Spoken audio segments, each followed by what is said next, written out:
message mo sa napakaraming fans mo rito sa Pilipinas? Sobrang na-touch ako sa inyo. Sobrang na-miss ko kayo. Kaya, ayun, nandito na ako. Sana makapunta ako ulit. Mahal ko kayo.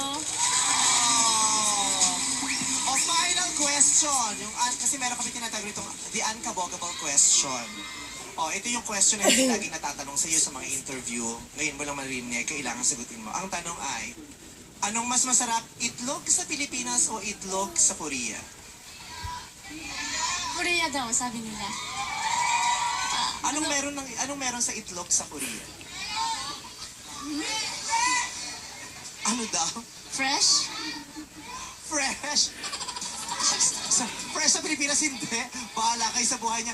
Anyways, maraming salamat. Thank you so much, Dara.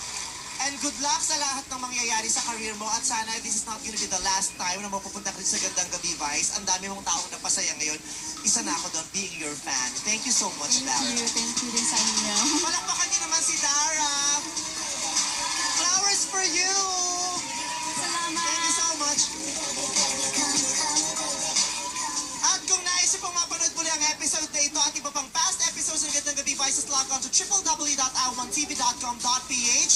Thank you so much, Dr. Vicky Bella, Central Mall of Binyan and Dasma, Laugh-Line and Punchline, Real Business Club, Elite Contact Lenses, Rejuva for my nails, Archie Valencia for my makeup, Bernard Vigas of L'Oreal Professional for my hair, and Aaron Mangsat for styling me tonight. Thank you so much, Dr. Bella, for my Margiela shoes. Thank you.